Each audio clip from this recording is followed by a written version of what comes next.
하느님이 예전에는 연자들을 통하여 조상들에게 여러 번 말씀하셨지만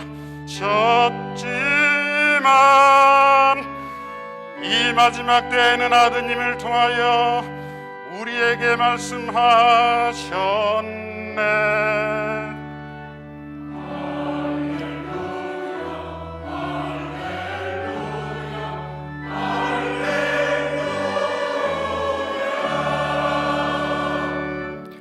주님께서 여러분과 함께 또한 사제의 영과 함께 루카가 전한 거룩한 복음입니다. 주님 영광 받으소서.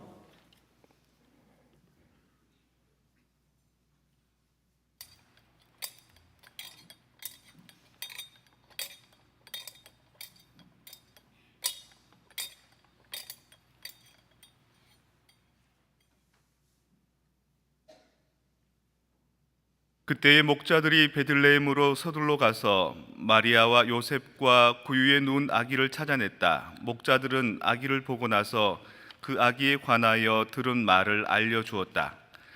그것을 들은 이들은 모두 목자들이 자기들에게 전한 말에 놀라워하였다. 그러나 마리아는 이 모든 일을 마음속에 간직하고 곰곰이 되새겼다. 목자들은 천사가 자기들에게 말한 대로 듣고 본 모든 것에 대하여 하느님을 찬양하고 찬미하며 돌아갔다. 여드레가 차서 아기에게 할례를 베풀게 되자 그 이름을 예수라고 하였다. 그것은 아기가 잉태되기 전에 천사가 일러준 이름이었다.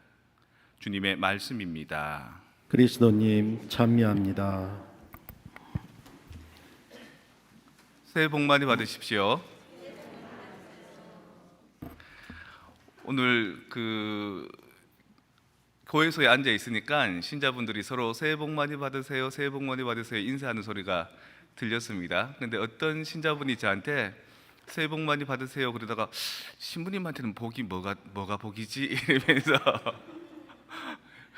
저도 생각해 봤습니다. 나한테 복은 뭘까? 지금도 이제 잘 안 잊혀지는 다큐멘터리 대사가 하나 있는데요. 다큐 3일이라는 KBS에서 만든 다큐멘터리거든요. 3일 동안 어디 가서 거기를 계속 비춰주는 겁니다. 그쪽 사람들은 어떻게 생활하는지. 근데 그때 뭐를 봤냐면 여자 감옥소, 여자 감방을 비춘 겁니다. 근데 첫 장면이 뭐가 나오냐면 아침에 이제 기상하잖아요. 기상하면 군대는 아니지만 군대처럼 이불 개고 이제 하는데 아침 먹는 장면이 나옵니다. 그때 이제 뭐라고 멘트가 나오냐면 아침을 먹겠다는 것은 또 하루를 살아내겠다는 결심입니다. 이런 멘트가 나왔습니다. 전 그게 되게 마음에 와닿았습니다. 아침을 먹는다. 하루를 잘 살겠다는 의지다. 오늘 제가 아침밥을 먹었습니다. 평소에 아침밥 잘 안 챙겨 먹고 특히 주일에는 시간이 바빠서 일찍 나서는데 오늘은 보니까 어제 누가 돼지 뼈로 만든 감자탕을 누가 갖다 놨더라고요. 그래서 그 대표해서 밥이랑 이렇게 먹고 나오면서 오늘도 잘 살아내야지, 올해도 잘 살아야지, 든든하게 건강하게.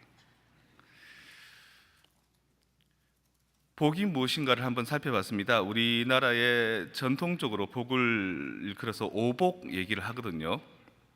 5가지 복인 거죠. 첫 번째 복은 장수하는 겁니다. 그래서 천수를 누리고 장수 길게 살아서 복을 받는 것. 두 번째는 부유할 부자, 살아가는데 불편함이 없을 정도의 재산을 넉넉하게 가지는 것, 이것도 복입니다. 세 번째는 강령, 몸이 건강하고 마음도 건강한 것, 그래서 편안하게 사는 것, 그것도 큰 복이지요. 네 번째, 유호덕, 남한테 많은 것을 베풀고 돕고 선행하고 덕을 좋아하는 것, 덕성스러운 삶을 좋아하는 것, 이게 또 복 중에 하나라 그럽니다. 마지막 복이 고종명, 일생을 건강하게 살다가 마지막에는 고통 없이 편안하게 생을 마치는 복, 이걸 오복이라 그런답니다. 수, 부, 강령, 유호독, 고종명. 그렇게 보면 우리 베네딕트 교황님은 참 복을 누리신 분 아닙니까? 95세 천수를 다 누리시고 또 신앙인으로서 가장 존경받는 교황으로서의 역할을 잘 해내시고, 이런 유교에 나오는 복 말고 이제 서민들은 그 오복을 또 다르게 얘기한다 그럽니다. 첫 번째는 이가 좋은 것, 치아가 좋은 것. 두 번째는 자손이 많은 것. 그리고 부부가 서로 내내 해로하는 것, 헤어지지 않고 누가 먼저 죽지 않고. 그리고 손님을 대접할 만한 재산이 있는 것, 또 명당 자리에 묻히는 것, 이걸 오복이라 그런답니다. 그러니까 오복이 꼭 어디 틀에 박힌 게 아니라 사람들이 뭔가 살아가면서 큰 걱정 근심 없이 또 서로 부부간에 오붓하게, 그리고 자식들 잘 되는 모습을 지켜보는 게 이게 오복이라는 거죠. 저는 이런 복 바라지도 않습니다. 아침만 잘 챙겨 먹으면 좋겠습니다. 그리고 아침 챙겨 먹는 것처럼 건강하면 좋겠고요. 지난 그 판공사 보석으로 여러분한테 영화를 보라고 제가 이렇게 제안했습니다. 그리고 많은 교우들이 영화를 실제로 보기도 했고요. 거기 보면 루시라는 아가씨가 나옵니다. 루시는 어릴 때는 엄마가 돌아가시고 또 나이 들어서는 아빠가 병석에 계시다가 돌아가신 지 1년밖에 안 된 그 지하철에서 토큰 파는 아가씨입니다. 근데 아무도 없는 거죠. 자기 주변에 가족이, 결혼도 안 했으니까. 그래서 꼭 지하철 공사에서 그 추수감사절 다들 가족들 모이고 이럴 때 루시 보고 일 좀 해달라 그럽니다. 돈 더 많이 줄 테니까.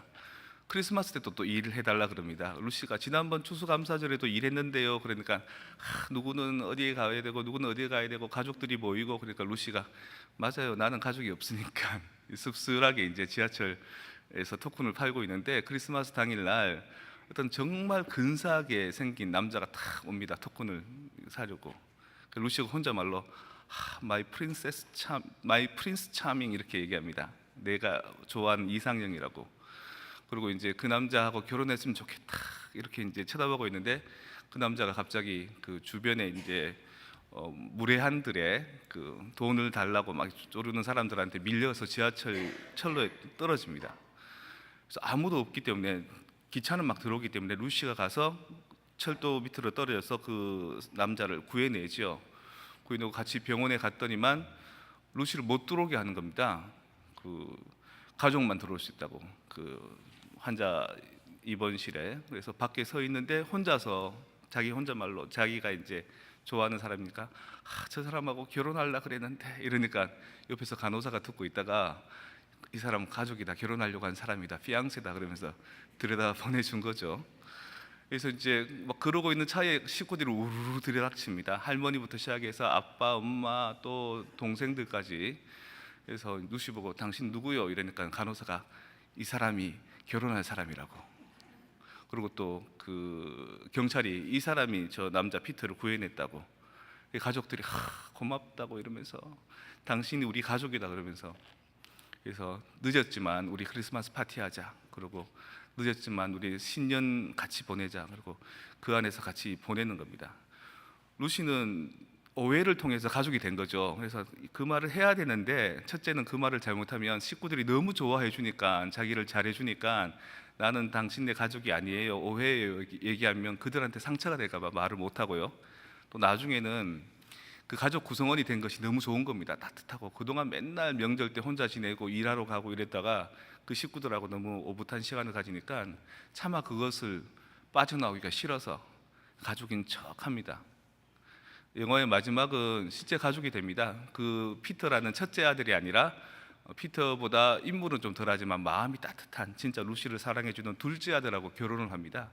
그래서 그 영화가 그렇게 이제 막을 내리는데, 누군가의 가족이 된다는 거, 누군가의 소속이 되어 있다는 거, 그만큼 든든한 일이 어디 있겠습니까? 식구들이 밖에서 싸우고 들어오지 않습니까? 네가 잘했냐, 네가 못했냐 안 묻죠. 우리 식구가 못해도 누가 우리 식구를 건드려 이러면서 더 화를 내고 편을 들어주는 게 그게 가족 아니겠습니까?